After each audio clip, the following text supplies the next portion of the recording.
অবশেষে ইনফিনিক্সের 200 মেগাপিক্সেলের ক্যামেরার ফুল রিভিউ নিয়ে হাজির হয়ে গেলাম। কথা বলছিলাম ইনফিনিক্স জিরো আলট্রা নিয়ে। অলরেডি এই স্মার্টফোনের আনবক্সিং এর একটা ভিডিও আমাদের চ্যানেলে নিশ্চয়ই আপনারা দেখে নিয়েছেন। তো আজকে আমরা আমাদের টেস্টিং রেজাল্টগুলো শেয়ার করব, আর বক্স টক্স খুলে দেখানোর মতো কিছু নেই।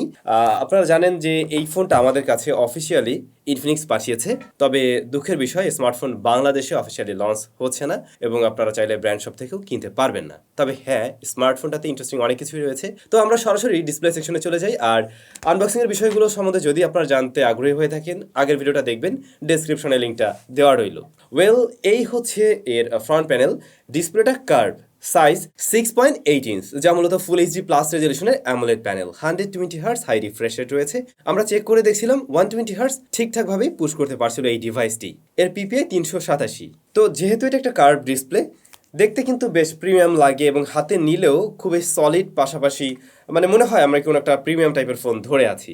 ইনফিনিক্সের ডিভাইস একদমই মনে হয় না। ইনফিনিক্স ব্র্যান্ডটা আমরা মোটামুটি চিনি কীভাবে, মিড রেঞ্জের স্মার্টফোন তৈরি করবে বা entry level to mid range এরকম, কিন্তু আস্তে আস্তে দেখুন তারা একদম ফ্ল্যাগশিপ লেভেলের কিছু বিষয় নিয়ে কাজ করার ট্রাই করছে, লাইক এই যে 200 মেগাপিক্সেল, দেন ডিসপ্লে লুক টুক সব কিছু মিলেই এই ডিসপ্লের টাচ রেসপন্স কিন্তু একদমই আমরা ঠিকঠাক পেয়েছি, কোনো ধরনের ল্যাটেন্সি বা প্রবলেম মনে হয়নি।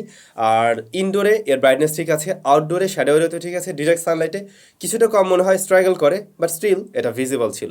ডিসপ্লে টপ সেন্টারে রয়েছে সিঙ্গেল পাঁচল, এটাও দেখুন বেশ ছোট।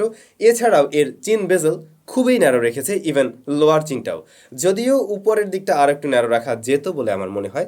তারপরেও ওভারঅল এর ডিসপ্লের আউটলুক অবশ্যই ভালো লাগার কাতারেই থাকবে। কিন্তু এই যে কয়েকদিন আমরা ফোনটা ব্যবহার করলাম, মানে সব কিছুতে, যে কোনো কন্টেন্ট ওয়াচিং বা মুভি দেখা, গেম খেলা, সব কিছুতে আমার মনে হয়েছে ডিসপ্লেটা একটু বেশি কালার বুস্ট করে।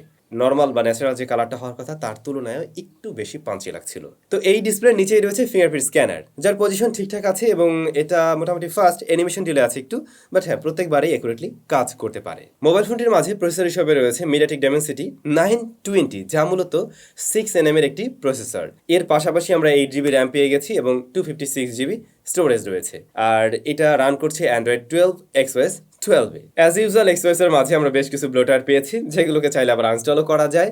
আর এমনি রেগুলার পারফরমেন্স একদমই ঠিকঠাক ছিল। একটা মোটামুটি মিড রেঞ্জ বাজেটের স্মার্টফোন থেকে আমরা যেমনটা আশা করি সেরকম রেজাল্ট দিতে পারছে।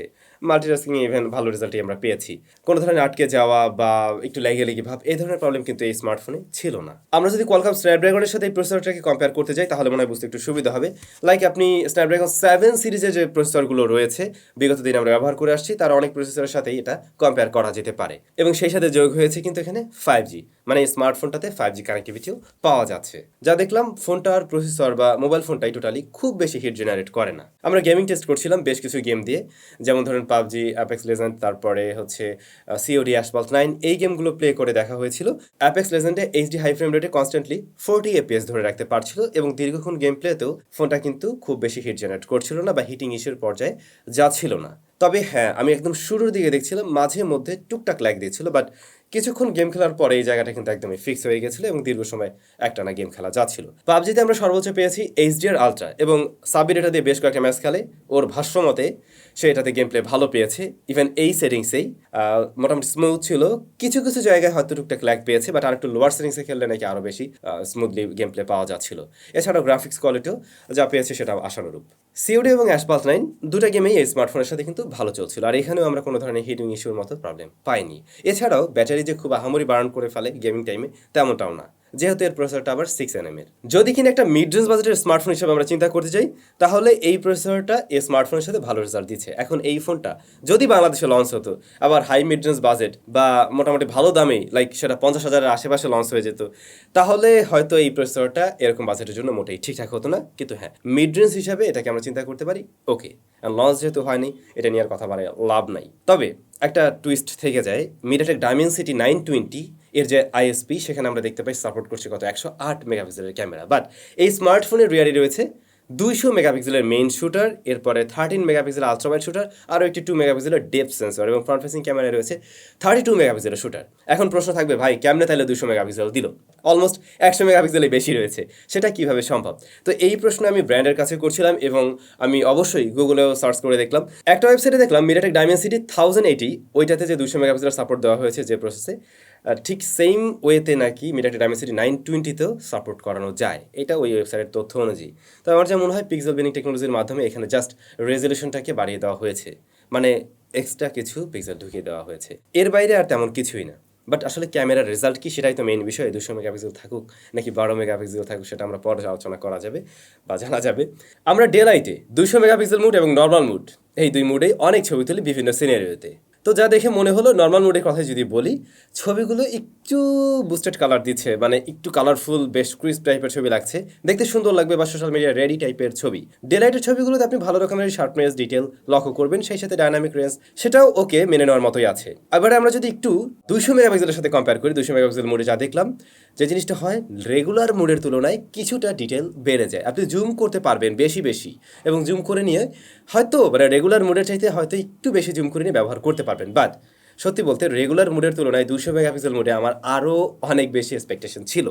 সো আমি বলতে পারি রেগুলার মোড আর 200 মেগাপিক্সেল মোডের মাঝে আপনি আহামরি তেমন কোনো তফাৎ পাচ্ছেন না, স্লাইডলি ডিফারেন্স লক্ষ্য করবেন, যেটা আদতে আসলে নর্মালভাবে দেখাতে গেলে খুব একটা লক্ষণীয় হয়ও না। কিছু কিছু কালারের ক্ষেত্রে যা মনে হলো, হ্যাঁ কালারটা ভালো রকমেরই শিফট করে। বিশেষ করে আমরা এই মুহূর্তে যে ফুলটা দেখছি ডালিম ফুল, এটার কালারটা এক্স্যাক্টলি এরকম ছিল না।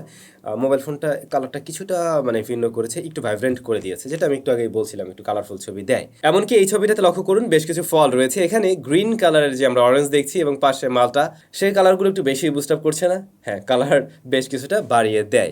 এছাড়াও একটা অন্য রকম একটা টোনও লক্ষ্য করা যায়। বেশ কিছু ছবিতে আমি একটু ওয়ার্ম টোন লক্ষ্য করেছি, আবার কিছু কিছু ছবিতে এই বিষয়টা লক্ষণীয় ছিল না। লো লাইটে যদি আসি, হ্যাঁ লো লাইটে যদি একটু মোটামুটি ভালো লাইট পেয়ে যায় তখন কিন্তু ভালো শার্পনেস, ডিটেল ধরে রাখতে পারে, বাট কন্ট্রাস্টি হওয়ার প্রবণতা থাকে এবং এখানেও কালার কিছুটা বাড়িয়ে দেয়। আবার যেখানে লাইটের পরিমাণ খুবই কম থাকে তখন ছবিগুলোকে কিন্তু অনেকটাই সফট করে দিচ্ছিল। বিশেষ করে হাইলাইট এরিয়াকে ব্যালেন্স করার জন্য ওই জায়গাটা অনেকটাই সফট করে দেওয়া হয়। ধরুন কোনো লাইট চলে আসছে রাতের বেলার ছবিতে, তখন ওই জায়গাটাকে সফট করে দিয়ে মোটামুটি একটা মানে সুন্দর করা ট্রাই করে, যে বিষয়গুলো আপনি জুম করলেই ক্লিয়ার হয়ে যাবেন। লো লাইটের ছবি আমি আর কিছুটা বেটার আশা করছিলাম। তবে এটা সত্যি ইনফিনিক্স ব্র্যান্ডের তরফ থেকে এখন পর্যন্ত আমরা যে সমস্ত ফোন পেয়ে আসছি সেই হিসাবে এর ক্যামেরা এগিয়ে থাকবে। বাট আবার যদি 200 মেগাপিক্সেল চিন্তা করতে চাই তাহলে এর ক্যামেরার রেজাল্ট আমার এক্সপেকটেশন আরও বেশি ছিল। এরপরে রয়েছে 13 মেগাপিক্সেল আলট্রাওয়াইড শুটার। আমরা মেইন ক্যামেরার সাথে কম্পেয়ার করতে গেলে হ্যাঁ এখানে ডিটেলের পরিমাণ আপনি কম পাবেন এবং ছবিগুলোকে একটু সফট মনে হবে। মেইন ক্যামেরা যেমনটা কালার বুস্ট আপ করে দিচ্ছিল, এই ক্যামেরাটা আবার আলট্রাওয়াইডটা কিছু কিছু জায়গায় আমার কাছে মনে হয়েছে মোটামুটি ন্যাচারাল রাখার ট্রাই করে, কখনো ডাইনামিক রেঞ্জের একটু কমতি মনে হয়েছে। বিশেষ করে লো লাইটে এর রেজাল্ট ততটা আমরা ভালো পাইনি। বাট হ্যাঁ ডে লাইটের ছবি অবশ্যই ইউজেবল। 2 মেগাপিক্সেলের ডেডিকেটেড ডেপথ সেন্সর রয়েছে। এজ ডিটেকশন বলা যায় এক প্রকার ওকে মেনে নেওয়ার মতো, বাট হ্যাঁ ক্রিটিক্যাল জায়গায় অবশ্যই মাঝে মধ্যে মিস করতে দেখা যাচ্ছিল। আর মেইন সাবজেক্টের কালারও আমি কিছুটা শিফট করতে দেখছিলাম, একটু ইয়ালিশ ভাব চলে আসে এবং সফট করে দিচ্ছিল। তবে ছবিগুলো দেখলে হয়তো অনেকের কাছেই ভালো লাগবে, মানে স্ক্রিনটা একটু সফট হয়ে যায় তো দেখে আর কি অনেকের কাছেই ভালো লাগতে পারে। ফ্রন্ট ফেসিং ক্যামেরায় রয়েছে 32 মেগাপিক্সেলের শুটার। এক্সপোজার ব্যালেন্সে আমি কিছুটা ইস্যু পেয়েছি এই ক্যামেরাতে, হাইলাইট চলে আসলে সেটা ঠিকভাবে হয়তো ব্যালেন্স করতে পারছিল না। ডাইনামিক রেঞ্জটা আর একটু বেটার হওয়া উচিত ছিল। আর এখানেও আমরা কালারের কিছুটা শিপিং লক্ষ্য করছি, প্রত্যেকটা ছবিতে যদি লক্ষ্য করা হয় তবে কালার কিছুটা শিফট করে। আর 32 হিসাবে আরেকটু ডিটেল আশা করা যায়, যেটা আমি মিস করছিলাম। তবে একদম ঠিকঠাক লাইটিং করেছেন, অর্থাৎ হাইলাইট অনেক বেশি না আবার একদম লো লাইটও না, তখন একটা ব্যালেন্স ছবি আপনি এর থেকে পেয়ে যাবেন। স্মার্টফোনের মেইন ক্যামেরায় ভিডিও রেকর্ড করা যাবে সর্বোচ্চ 4K 30 এফপিএসে। 1080pতে নিলে আপনি 60 এফপিএসেও রেকর্ড করতে পারবেন। তো আমরা 4K 30 এফপিএসের ভিডিও দেখছি, সেটা ততটা স্ট্যাবল না, বাট হ্যাঁ এখানে রেজলিউশন কিছুটা বেশি পাওয়া যায়। একটু কালার বুস্টেড মনে হয়েছে এখানেও আমার, আবার কখনো কখনো একটু মনে হয়েছে একটু ইয়েলো টোন দিচ্ছিল, মানে এখানে একটু ওয়ার্ম টোন লক্ষ্য করা যায়। দেন আমরা 1080p 60 এফপিএসে আসলে সেখানে স্ট্যাবিলিটি ভালো পেয়েছি, এটা স্মুথ মনে হয়েছে, বাট হ্যাঁ রেজলিউশনের কমতি আছে এখানে। আলট্রা স্টেডি নামে একটা মুড আছে, ওইটা অন করলে অটোমেটিক আপনার রেজলিউশন চলে যাবে হচ্ছে 1080p 30 এফপিএসে, কিন্তু এতে করে ভিডিওটা অনেকটা স্টেবল হয়, পাশাপাশি ফ্রেমটাও একটু ক্রপ করে। সো ভিডিও এক প্রকার চলনসই আমরা পেয়েছি স্মার্টফোন থেকে। ফাইনালি ক্যামেরা নিয়ে আমি এটাই বলবো, হ্যাঁ এখানে আমরা 200 মেগাপিক্সেল শিখেই দেখছি, কিন্তু আসলে এটার রেজাল্টের দিক থেকে যে মানে অনেক আহামরি কিছু 200 মেগাপিক্সেল শুনে হয়তো আমাদের যেমনটা আশা থাকতে পারে বা যেমনটা লাগতে পারে, এক্স্যাক্টলি সেই রেজাল্টটা হয়তো আমি পাইনি, আরও কিছুটা বেটার কিছু আশা করছিলাম। তারপরও ইনফিনিক্স এই ধরনের চিন্তাভাবনা করছে, ইন ফিউচারে নিশ্চয়ই আরও বেটার কিছু দিতে পারবে বলে আমি আশা করছি। ওয়েল, আমরা এই স্মার্টফোনের ইন্টারেস্টিং আরও একটা বিষয় জানবো, তা এর ব্যাটারি, যেখানে আমরা দেখতে পাই 4500 mAh এর ব্যাটারি। তবে এই বক্সটার মাঝে আপনি পেয়ে যাবেন 180 ওয়াটের চার্জার। তো কোম্পানি ক্লেম করছে ওই চার্জার দিয়ে স্মার্টফোনকে ফুল চার্জ করতে সময় লাগবে জাস্ট 12 মিনিট।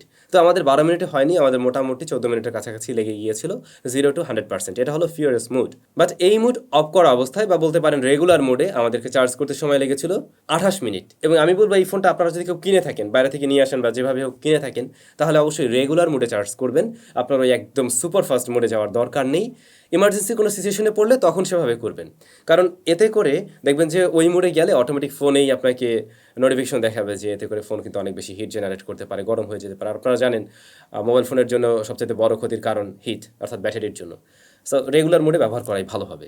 যাই হোক, এর চার্জারটা বক্সেই পেয়ে যাবেন, এটা ভালো বিষয়। অনেক বড় বড় ব্র্যান্ড ফোনের সাথে কোনো চার্জারই দেয় না, সেখানে তারা 180 ওয়াটের চার্জার দিয়ে দিচ্ছে। ইন্টারেস্টিং। স্মার্টফোনেতে স্টেরিও স্পিকার রয়েছে উপরে এবং নিচে, লাউডনেস ঠিকঠাক আছে এবং ফুল ভলিউমে কোনো ডিস্টরশন নেই। সাউন্ড কোয়ালিটি আমরা যা পেয়েছি ভালোই পেয়েছি, তবে বেসটা আর একটু বেশি হলে শুনতে আরও বেশি দারুণ লাগতো।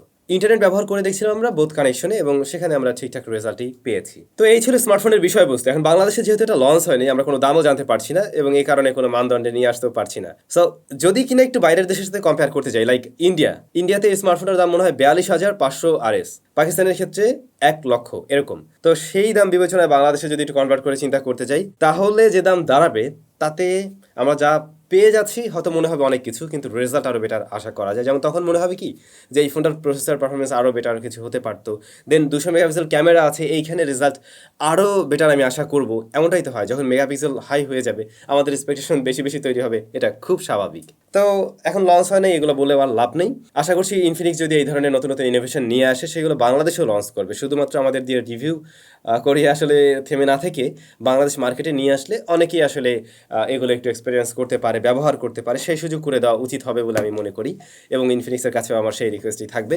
আপনাদের কি মতামত এই ব্যাপারে অবশ্যই কমেন্ট করে জানাবেন। এই ফোনটা কেমন লাগলো, নতুন ইনোভেশন কেমন লাগলো, অবশ্যই কমেন্ট করে জানাতে পারেন। ভালো থাকবেন, সুস্থ থাকবেন, দেখা হচ্ছে একদম নতুন ভিডিওতে। টাটা।